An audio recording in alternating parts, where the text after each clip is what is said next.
Selamat pagi Tribuners, kembali lagi dengan saya, host reporter tribunmadura.com, Kuswanto Ferdian. Nah, Tribuners, kali ini saya kedatangan tamu spesial, seorang penulis dan juga sastrawan Madura yang pada 3 bulan lalu lolos dalam seleksi sastrawan berkarya di 3T.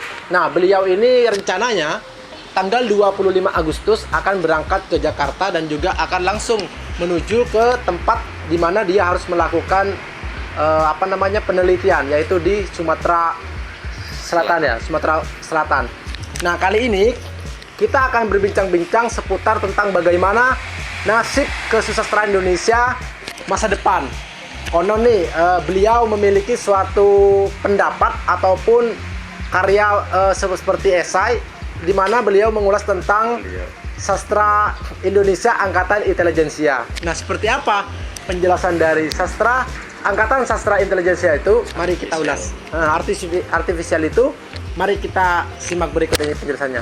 Oke, Mas Royan, seperti apa sastra Angkatan Intelijensia Artifisial itu? Mungkin bisa dijelaskan. Jadi sebelum kita membahas sastra intelijensia, Angkatan Sastra Intelijensia Artifisial atau Artificial Intelligence gitu ya bahasa Inggrisnya, barangkali kita membahas dulu dari awal bagaimana kemudian saya punya pendapat tentang itu. Jadi ada pertanyaan yang pernah diajukan gitu kan oleh satu media.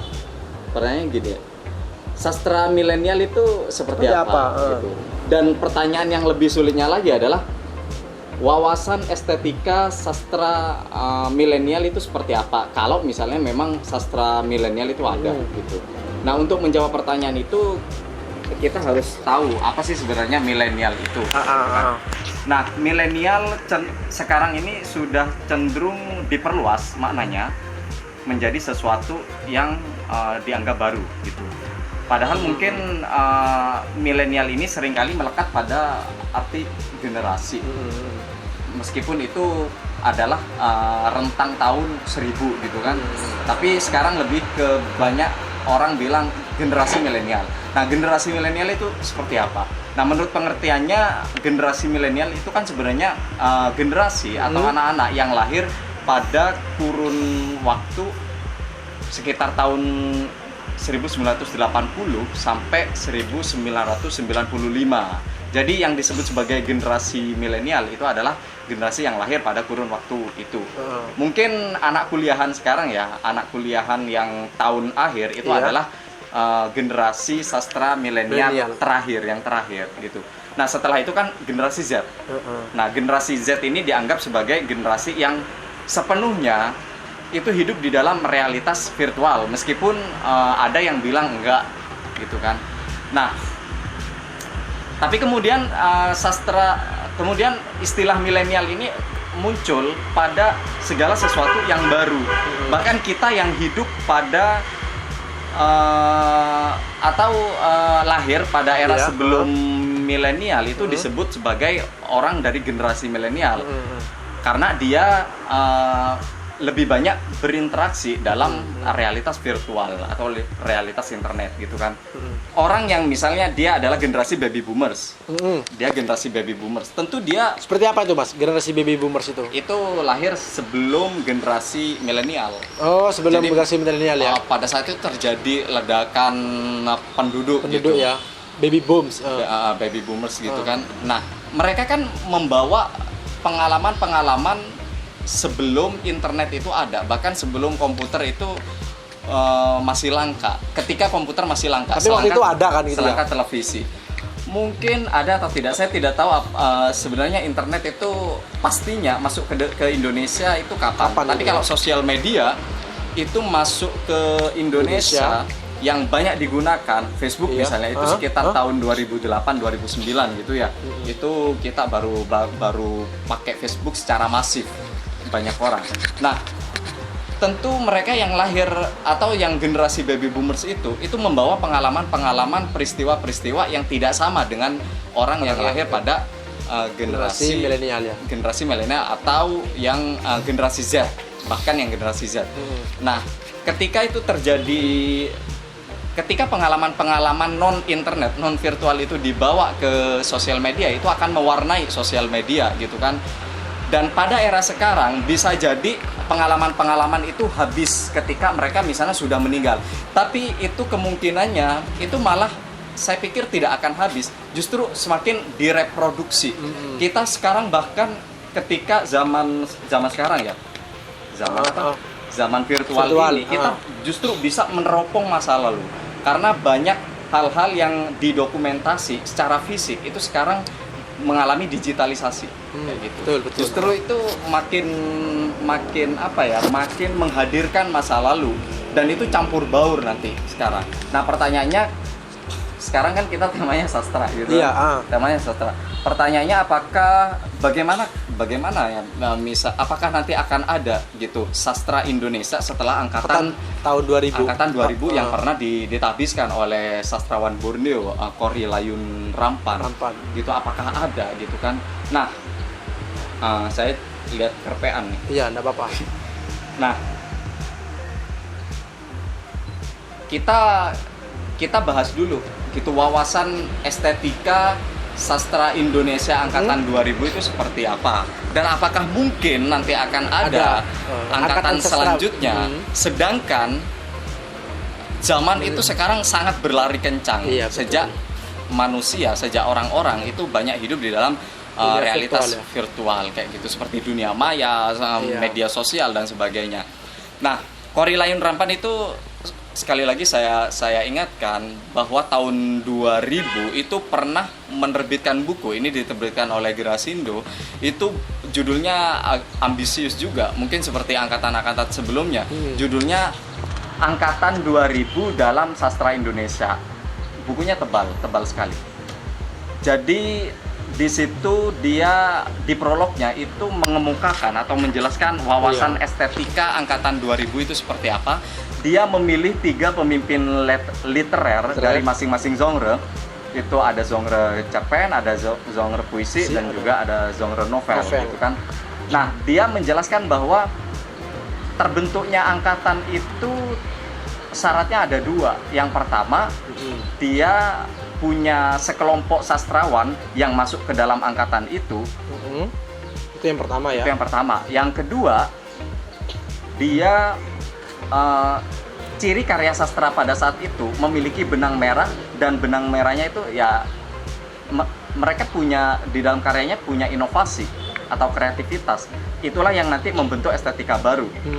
Nah, satu karya atau satu wawasan estetika itu terbentuk itu ketika misalnya memenuhi 3 syarat lagi. Yang pertama, dia eksperimental secara bentuk, kemudian dia eksperimental secara isi, dia genial isinya, itu menurut Kori Layun Rampan, dan dia memiliki estetika baru. Nah, sebenarnya kita bisa meringkas ketiga hal itu jadi 2 saja. Dia eksperimental secara bentuk dan dia juga eksperimental secara isi kayak gitu kan. Karena apa? Karena saya pikir yang disebut estetika itu, yang eksperimental itu yang mencakup 2 itu, bentuk dan isi. Jadi sastra itu memang bermain-main dalam bentuk dan isi. Meskipun ada beberapa misalnya orang yang berpendapat bahwa yang penting itu bentuknya gitu. Bagaimana kita menyampaikan yang isi itu gitu. Itu bentuknya, kemasannya yang penting. Kalau isi itu biasa-biasa saja. Misalnya jurnalisme bisa melakukan itu, tetapi yang membedakan jurnalisme atau karya ilmiah misalnya dengan karya sastra adalah bentuknya. Jadi makanya kemudian dulu ada yang namanya retorika gitu. Retorika itu adalah bagaimana kita mengemas isu, bagaimana cara menyampaikan isu itu menjadi estetis kayak gitu. Nah, di buku itu Kori Layun Rampan itu memilih 3 orang yang disebut sebagai pemimpin literer. Nah, pemimpin literer ini adalah para sastrawan yang menjadi kiblat para sastrawan sejamannya, sehingga memiliki wawasan estetis yang sama. Berarti waktu itu tahun 2000 Mas ya? Tahun berapa buku itu diterbitkan? Diterbitkan tahun 2000, tetapi orang-orang para sastrawan yang masuk ke dalam antologi itu adalah para sastrawan yang hidup pada zaman Orde Baru. Berarti kan awal 2000. Awal 2000. Jadi Kori Layun Rampan itu memilih 3 orang. Yang pertama adalah Afrizal Malna, dalam bidang puisi, Afrizal, oke. Afrizal, kemudian Senogumi Rajidarma dalam bidang cerpen, dan juga Ayu Utami dalam bidang novel gitu. Nah, Afrizal itu dianggap memimpin literer karena dia memiliki estetika, misalnya mengubah benda-benda itu menjadi subjek, dan itu setara dengan manusia kayak gitu. Dan bahasanya juga sebenarnya adalah bahasa sehari-hari tetapi dikemas secara canggih sehingga itu merepresentasikan dunia yang modern. Itu Afrizal. Kemudian Seno Gumira mengangkat kembali dunia dongeng. Jadi fiksionalnya Seno Gumira Rajidarma itu adalah fiksional dongeng kayak gitu. Kemudian Ayu Utami itu di dalam karya-karyanya, di dalam novelnya Saman. Jadi Saman itu lahir bersamaan dengan tumbangnya Soeharto pada saat itu, lengsernya Soeharto. Jadi buku itu lahir pas waktu itu Soeharto lengser. Jadi momentumnya pas sekali. Tepat, ya? Gitu. Apalagi di buku Saman itu dia mengkritik Orde Baru juga. Iya. Mengkritik Orde Baru. Jadi Saman itu dinilai memiliki kebaruan, memperluas cakrawala sastra Indonesia itu karena memiliki teknik-teknik literer yang baru. Misalnya dia membangun struktur novelnya itu dalam bentuk kolase-kolase. Terus juga kalau kamu membaca Saman misalnya, kalau kita membaca Saman itu di novel itu juga kata ganti atau sudut pandang orang itu berganti-ganti dengan sangat ringan, tanpa beban kayak gitu. Terus yang paling penting juga dan yang sangat kontroversial di dalam novel itu mengeksplorasi seksualitas dengan sangat berani. Karena sebelum-sebelumnya tidak ada yang seberani itu. Mungkin ada, tetapi itu masuk ke dalam novel-novel hiburan atau novel-novel pop. Kembali lagi Mas ke tadi ketiga sastrawan ataupun penulis Indonesia yang dijadikan pakem dalam tanda kutip jenis-jenis karya sastra ya. Kayak tadi puisi kan ada Afrizal, terus cerpen Seno, terus kalau misalkan novel itu ada Dewi Lestari kan ya, Ayu Utami. Nah sekarang kan dulu kan ini angkatan 2000 ya. Untuk sekarang apakah ketiga penulis ini masih tetap dijadikan pakem oleh para generasi sastra penerusnya setelah angkatan 2000 itu? Kupikir enggak. Kenapa? Karena apa? Kupikir enggak, karena sekarang jadi perkembangan penerbitan sastra itu sangat cepat sekali ya ininya. Spektakuler gitu loh, jumlahnya itu sangat banyak ya. Dan para penulis itu tidak hanya membaca karya itu saja. Jadi karena udah banyak dan banyak para penulis Indonesia juga membaca karya-karya dari luar negeri gitu kan. Karena buku-buku impor itu juga yang kupikir bisa menumbuhkan satu corak baru di dalam estetika sastra Indonesia. Betul. Sangat berpengaruh nggak kira-kira sastra karya luar negeri terhadap kebaruan sastra Indonesia? Berpengaruh nggak kira-kira? Berpengaruh. Saya pikir Norman mungkin bacanya puisi-puisi luar negeri yang dia secara kosakata tidak daki-daki kayak puisi-puisi Indonesia. Disampaikan secara sederhana, tetapi dia memiliki cara ucap yang berbeda. Ada lagi yang luput saya sampaikan, Ferdian. Misalnya tentang yang paling kontroversial itu adalah puisi esai. Puisi esai Denny J.A. ya, sempat ramai ya. Yang pernah memasukkan angkatan 33 tokoh sastra berpengaruh. Ya, jadi kontroversialnya karena nama Denny J.A. itu masuk ke dalam 33 tokoh sastra 33 tokoh sastra Indonesia paling berpengaruh. Itu ditulis oleh 8 orang yang terdiri atas akademisi, kritikus, juga sastrawan gitu ya.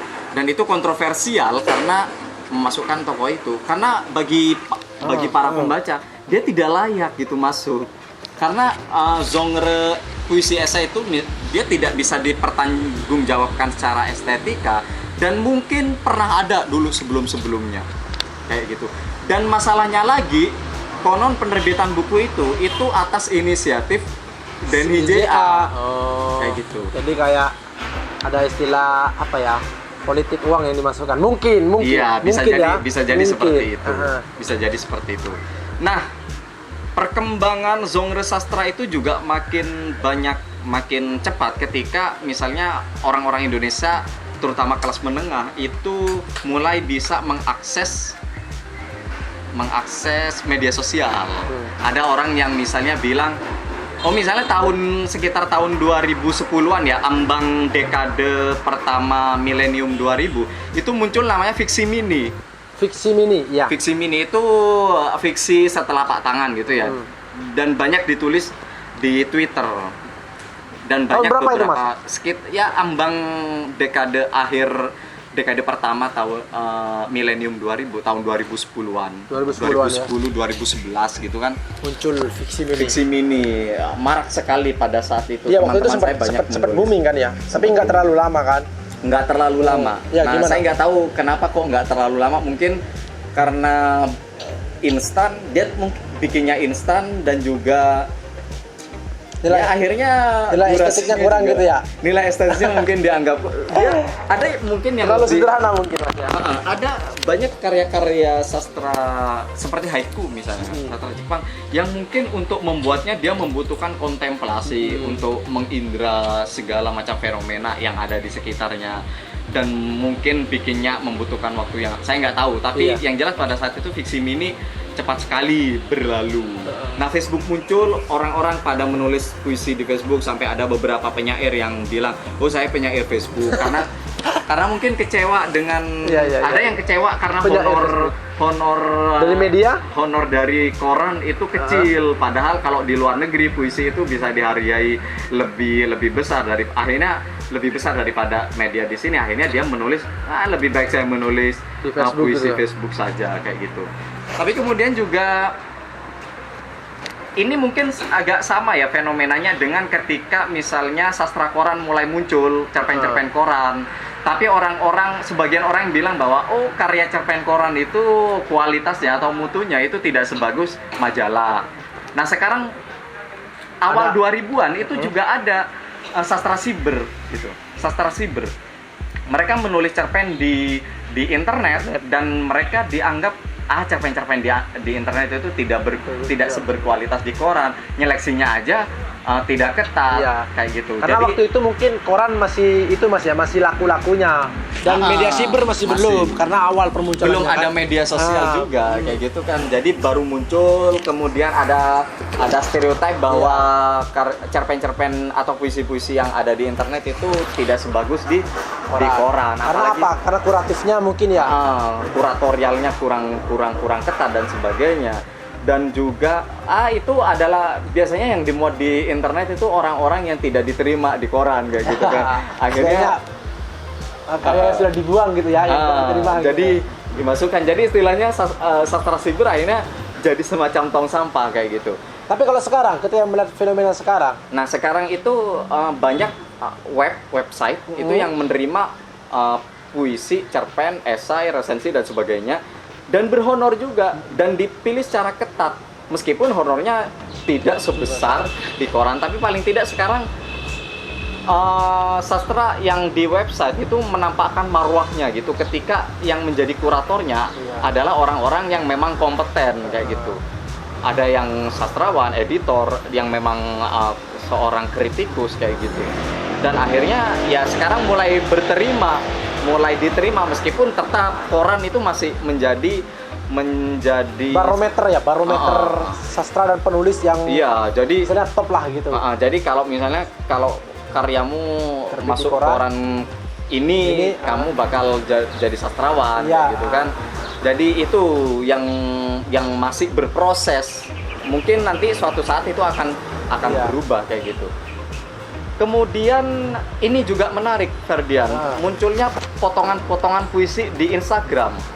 Jadi misalnya kalau ada seorang penulis atau mungkin kita dalam tanda kurung bisa berkata dia selebgram gitu, menulis puisi di Instagram. Rupi Kaur, dia adalah penulis dari Kanada, dia keturunan India tapi dia adalah warga Kanada. Di Indonesia juga ada misalnya Instagram, akun-akun yang memang menjadi wadah untuk puisi-puisi ya. Iya, potongan-potongan puisi yang biasanya temanya patah hati, jatuh cinta, dan mungkin warga Instagram ini memang lebih baperan ya daripada warga Facebook yang sangat serius, sehingga hal yang potongan-potongan tulisan atau puisi seperti itu bekerja banget buat bagi perasaan para warga Telegram atau warganet. Tapi mungkin kan si pembuat akun juga tidak memikirkan seberapa bagus puisi itu, Mas. Yang penting mereka viewers, orang yang menyukai gitu. Jadi tidak itu pernah dikritik oleh seorang penyair sekaligus kritikus namanya Rebecca Watts. Rebecca Watts menulis bahwa karya-karya puisi di Instagram itu tidak bekerjanya itu tidak sesuai dengan kompleksitas puisi seperti itu yang mungkin sublim, subtil dan sebagainya. Dan pernah ada seorang netizen atau warganet yang melakukan eksperimen. Eksperimennya adalah dia membuat akun puisi-puisian seperti itu. Dia membuat puisi ala kadarnya. Dia di tulisannya itu memang mau mengolok-olok gitu. Nadanya sangat mengolok-olok. Aku mau bikin puisi abal-abal lah gitu kan. Seadanya aja, tanpa kompleksitas puisi, tanpa memiliki bakat dan kemampuan. Dia kata disusun begitu ya. Kata disusun udah jadi, dan ternyata banyak gitu yang menyukai gitu ya. Yang menyukai sampai dia beberapa minggu saja itu dia udah dapat banyak follower. Gara-gara sering update-nya kata-kata itu, padahal kan dia tidak membuatnya tidak dengan serius begitu. Iya, Mas, mungkin sambil boker atau apa gitu. dan sebenarnya kalau karya seperti itu tidak eksperimentasinya tidak signifikan, atau mungkin jangan-jangan memang tidak ada eksperimentasi sama sekali. Maksud saya adalah dia menulisnya tidak sadar media. Dia cuma ganti wahana aja. Tapi kalau misalnya kita mengamati apa yang dieksperimentasi oleh IBS Palogai, dia adalah seorang penyair dari Sulawesi ya. Dia membuat satu konten Instagram yang menurut saya dia sadar media.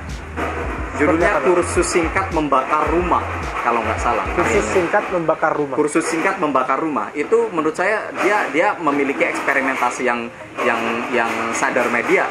Termasuk karya Gunawan Marianto yang judulnya Betal Jemur, itu juga menurutku sadar Instagram. Ada ilustrasi yang dibikin oleh siapa namanya? Saya lupa. Pokoknya seorang ilustrator lah. Ilustrator, terus juga dia menulisnya dalam bahasa Indonesia, tulisan Latin, dan juga Arab Jawi, aksara Arab Jawi di konten Instagramnya itu. Dan kupikir, dia sadar media gitu. Tapi secara isi kan tetap bagus kan ya? Cara isi bagus. Dari segi literal lah, untuk dijadikan kajian-kajian gitu. Daripada puisi-puisi yang dalam tanda kutip tadi itu gitu. Kayak gitu. Ini juga tantangan undang-undang ITE gitu kan? Iya betul itu, Mas. Kan kerap kali itu ada penulis cerpen kemarin kan yang sempat didampingi sama Bauka Rusmini ya. Yang mahasiswanya kayak yang sempat itu ada kasus itu kan gimana itu tentang nasib sastra, ketika kita menulis sastra yang demikian ternyata orang itu mudah baperan gitu, padahal kita tidak mengejek itu gitu. Dan kita seolah-olah kayak kembali ke zaman Orde Baru, jadi Neo Orde Baru gitu kan. Karena apa? Karena orang kritik sedikit diciduk, wacana itu banyak ragamnya. Misalnya ada pestis, ada parodi, ada satir. Dan ketika orang menulis satir, parodi itu gampang diciduk, tidak menutup kemungkinan para sastrawan juga bisa diciduk dari karya-karyanya. Mungkin kalau dulu Mas ya, istilahnya Seno, ketika jurnalisme dibungkam, sastra harus berbicara. Kalau sekarang ketika sastra dibungkam, siapa yang harus berbicara? Itu pertanyaannya kan? Iya, bisa jadi seperti itu. Iya, tidak? Iya kan? Jadi kalau menurut Korrie Layun Rampan itu tadi ketika dia menulis wawasan estetika angkatan 2000, benang merah dari para sastrawan angkatan 2000 itu dia mengemas apa yang ingin disampaikannya itu melalui simbol-simbol. Karena ketika dia terlalu jujur seperti Wiji Tukul misalnya, betul, dia akan hilang. Gitu. Nah, sekarang bagaimana cara mengemasnya itu mungkin yang perlu dipikirkan oleh seorang penulis, apakah itu adalah sesuatu yang perlu atau tidak sebenarnya. Saya sangat merasa kadang Mas, miris dan juga kasihan.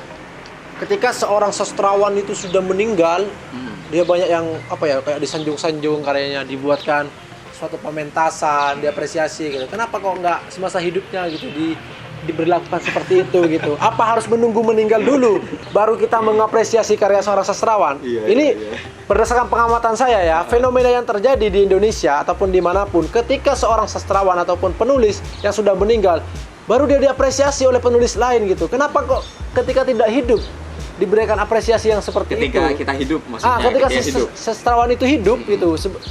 Ketika dia tidak meninggal diberikan apresiasi seperti itu gitu loh. Sampai ada yang sampai diperingati kan hari ini gitu. Apa sebenarnya yang terjadi gitu? Itu memang figur itu muncul seringkali ketika dia sudah meninggal. Sudah meninggal kan. Ini Jadi miris sebenarnya kan. Apa namanya?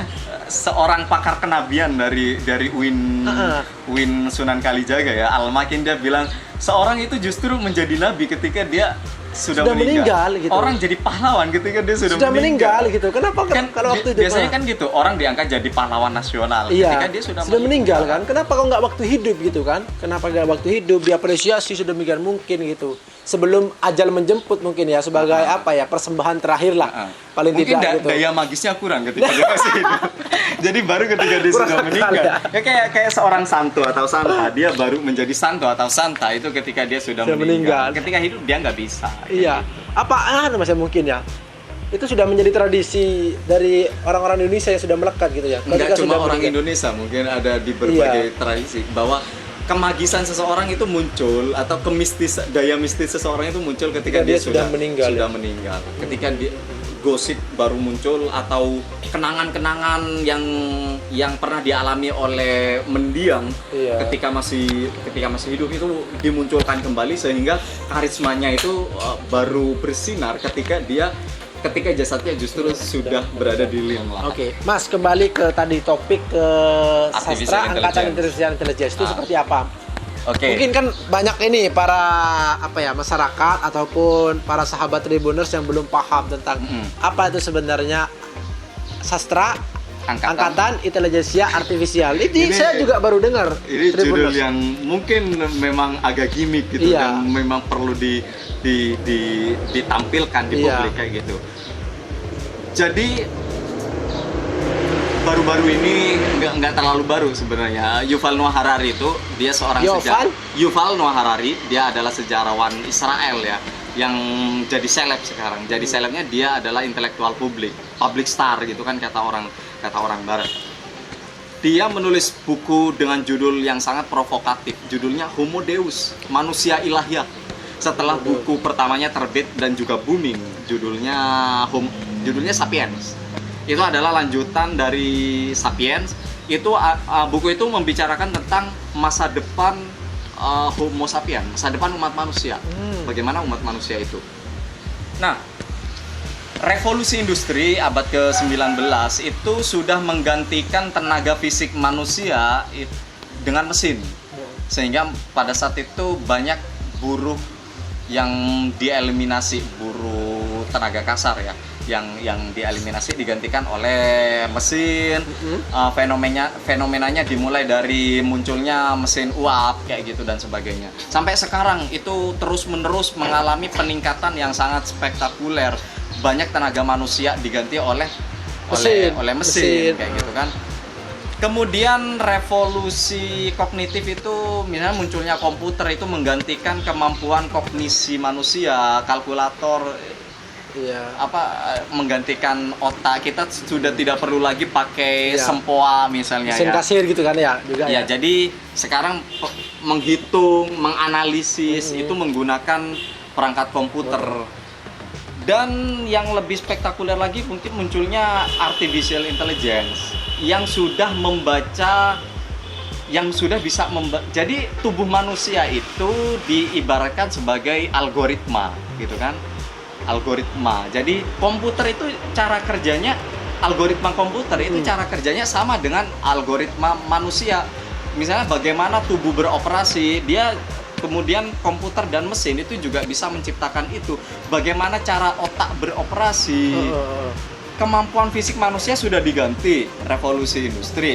Kemudian revolusi kognitif itu menggantikan kemampuan kognisi manusia. Nah, ada satu lagi yang oleh para filsuf bilang prediksi akan terjadi di masa depan. Jadi sebelumnya mereka menyangkal ada satu lagi kok yang nggak bisa digantikan oleh mesin, yaitu sisi emosional manusia, sisi sentimental manusia. Manusia itu punya sisi emosional, punya, kalau menurut para neuroscience itu otak bagian emosional gitu kan. Itu yang memungkinkan manusia memiliki rasa seni, jatuh cinta, memiliki agama, spiritual kayak gitu. Yang itu tidak akan tidak akan mungkin bisa ditiru oleh mesin kayak gitu kan. Nah, mungkin kita bisa melihat itu misalnya di dalam buku Yuval Noah Harari, dia menyebut bahwa Google sudah menciptakan mobil tanpa sopir. Kemudian artificial intelligence sudah bisa mengalahkan pecatur dunia. Kemudian bisa membentuk tim voli yang unggul. Kemudian bisa menjadi seorang yang bekerja di farmasi itu, apoteker. Misalnya. Bisa menggantikan dokter. Jadi nanti masa depan manusia itu sebenarnya gelap. Karena semua profesi itu digantikan oleh artificial intelligence. Anda jadi wartawan, saya jadi pengajar, itu udah, misalnya ada seorang anak kecil sekarang yang bercita-cita, kamu nanti kalau sudah dewasa mau jadi apa? Jadi dokter, itu sebenarnya adalah cita-cita yang sudah usang ya? Karena nanti profesi dokter, profesi seorang guru, dosen akan diganti artificial itu, Mas. Artificial intelligence akan diganti oleh itu.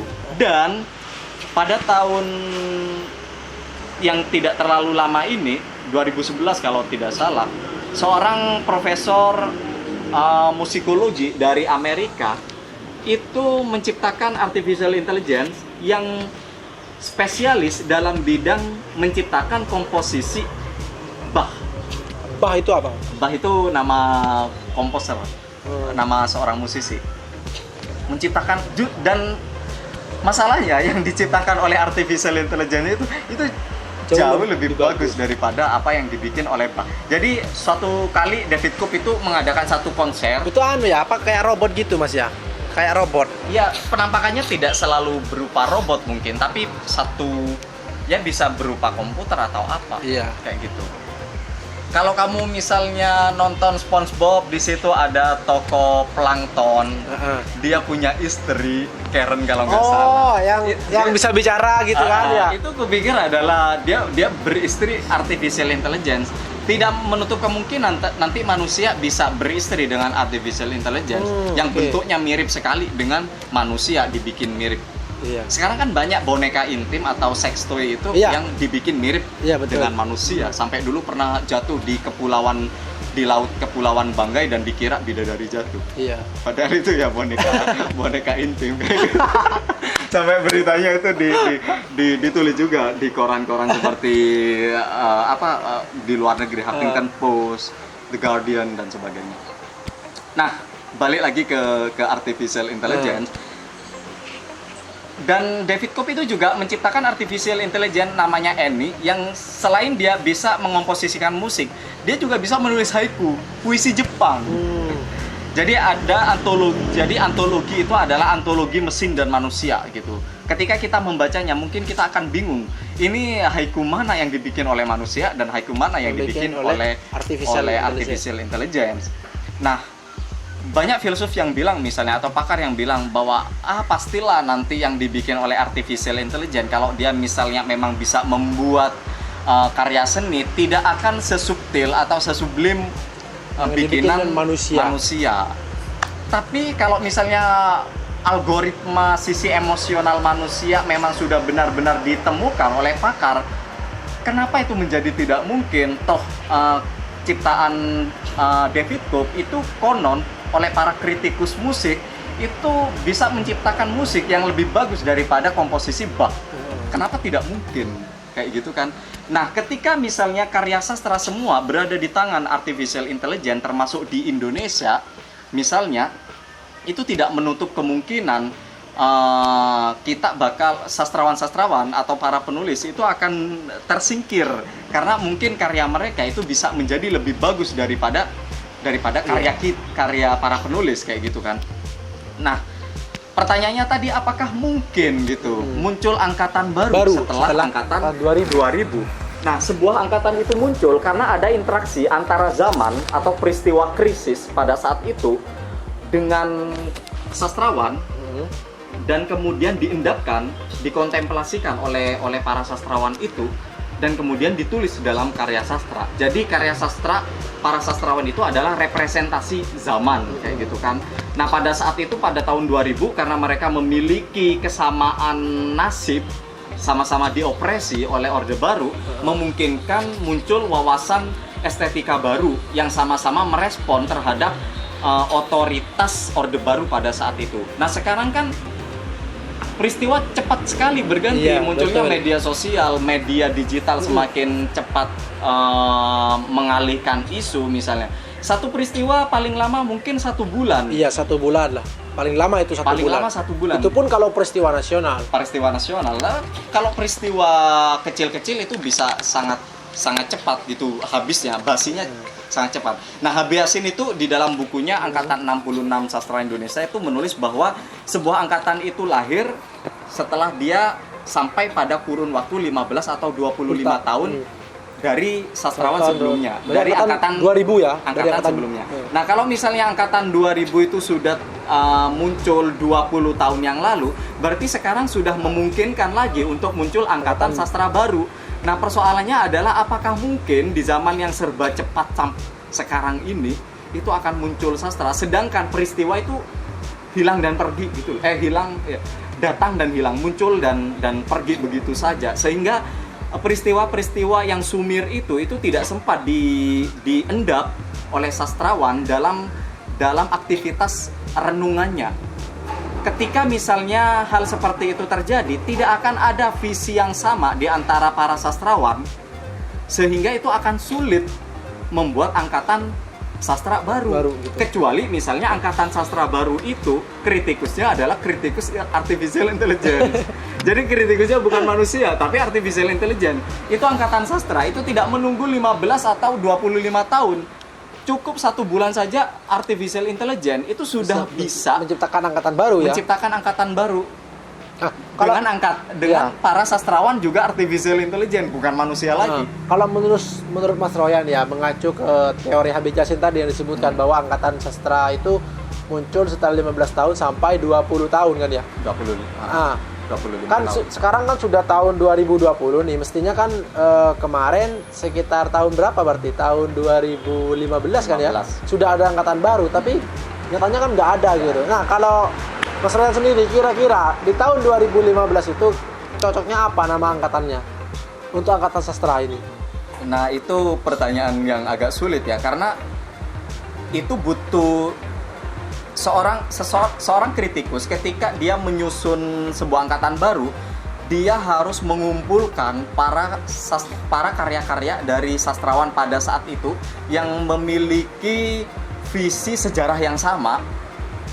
Visi sejarah yang sama itu misalnya bagaimana sastrawan berinteraksi dengan zaman, dengan peristiwa dan sebagainya. Itu, dan kemudian setelah dirumuskan, itu mereka akan menamai satu angkatan, misalnya angkatan 45, angkatan Jepang misalnya, angkatan Balai Pustaka, angkatan Pujangga Baru.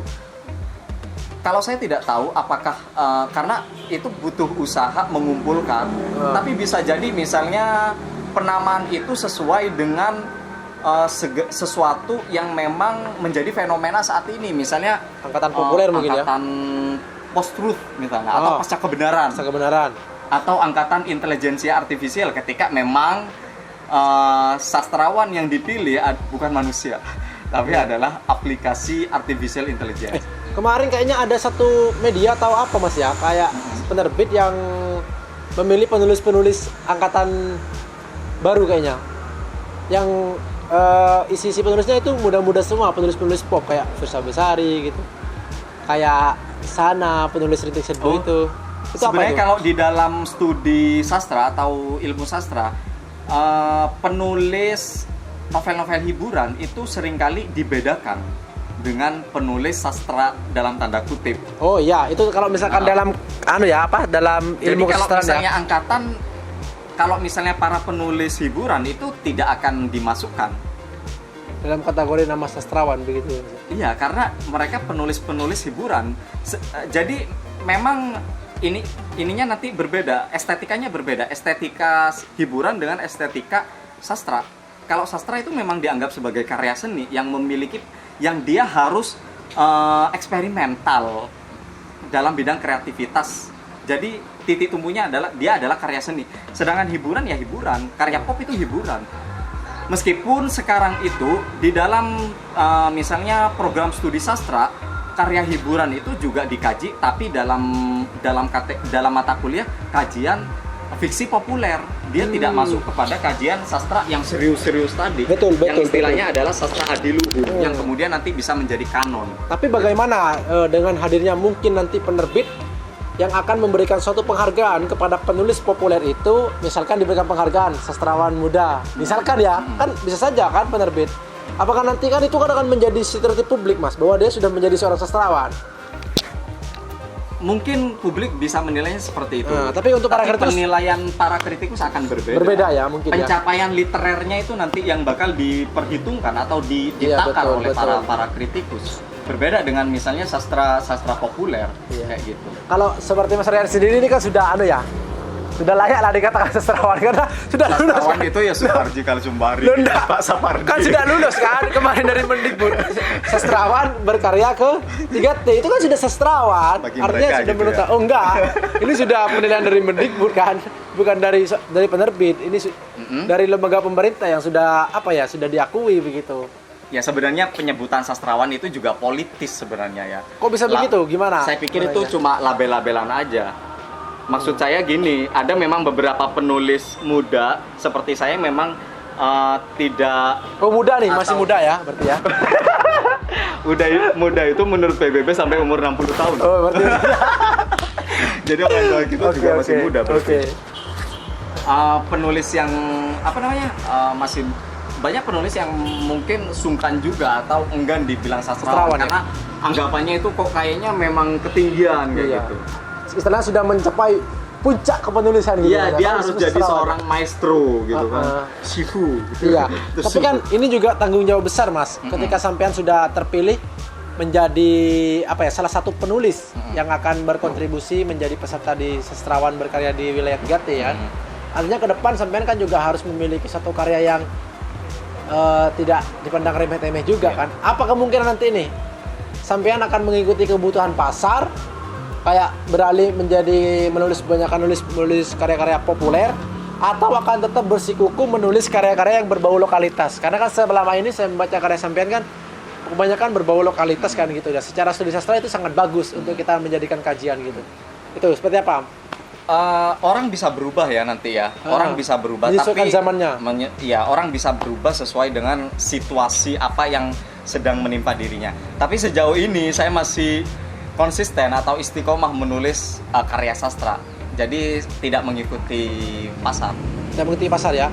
Dan mungkin saya juga tidak terlalu berbakat mungkin bisa cuma tidak menimbulkan rasa senang pada diri saya ketika saya menulis misalnya novel pop. Berarti tetap akan konsisten ya, sekalipun nanti sejauh ini masih ini masih ya. Apakah mungkin nanti bisa jadi berubah ya? Ketika ada penerbit besar minta, ayo Mas Royan ini tuliskan saya tentang populer. Iya, kalau misalnya honornya gede banget gitu. Mungkin sampai akan terpengaruh gitu. Bisa jadi ya kan? Karena memang menulis ini sudah saya anggap sebagai profesi utama. Iya. Ini Mas, sekarang kan ya, orang bisa dikatakan penulis ketika dia sudah apa? Apakah ketika sudah menulis buku? Apakah ketika dia sudah dimasuk di media koran? Atau kalau dia sudah diakui oleh kalangan penulis lain, baru dia bisa disebut penulis? Ini kan banyak orang sekarang nih ini saya penulis gitu. Kalau bagi saya yang disebut sebagai penulis adalah orang yang menjadikan menulis sebagai profesinya. Kalau cuma nulis diary, nulis catatan belanjaan kan enggak, meskipun dia juga nulis puisi tapi dia tidak memobilisasikan karyanya. Jadi penulis adalah bagi saya, meskipun ya tiap orang punya pendapat yang berbeda, tapi bagi saya yang disebut penulis adalah yang menjadikan kegiatan menulis sebagai profesinya. Oke Mas. Jadi kita sudah sampai di penghujung acara Tribuners.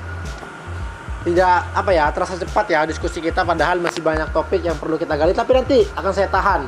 Kita tunggu Mas Royan nanti setelah datang dari wilayah 3T ya, Sumatera Selatan di apa Mas? Musirawas Utara. Utara. Jadi beliau ini tanggal 25 akan berangkat ke sana untuk melakukan penelitiannya seputar apa Mas? Sastra di sana ya mungkin ya. Ya, meneliti kebudayaan di sana. Meneliti kebudayaan. Nanti setelah pulang kita akan ulas kembali Tribuners. Terakhir nih, saya pengen minta pesan kepada Mas Royan, kepada generasi muda yang ingin memulai menulis, masih menulis pemula lah katakanlah. Apa pesan yang perlu Mas Royan sampaikan? Silakan. Pesan utama itu banyak-banyaklah baca buku. Ya baca banyak apa saja, buku juga. Dan bukunya itu kalau misalnya mau jadi seorang penulis sastra, jangan hanya membaca karya sastra saja, tetapi juga membaca buku-buku yang lain. Buku sejarah, filsafat, sains, sosial, politik, agama, semuanya dibaca. Karena itu yang akan memperkaya tulisan kita. Oke, itu Tribuners. Jadi bagi para penulis pemula yang ingin meneruskan bakatnya, ingin menjadi seorang penulis seperti Mas Royan ini yang sekarang bisa lolos di sastrawan berkarya di wilayah 3T dari Mendikbud, perbanyaklah baca buku ya. Jadi jangan lupa perbanyak baca buku, kurangi bermain gadget. Itu Tribuners. Terima kasih waktunya untuk Mas Royan di sore kali ini. Teman-teman, kita berjumpa minggu depan ya. Sebelumnya saya mohon undur diri. Saya Kusanto Ferdian, host tribunmadura.com. Wassalamualaikum warahmatullahi wabarakatuh.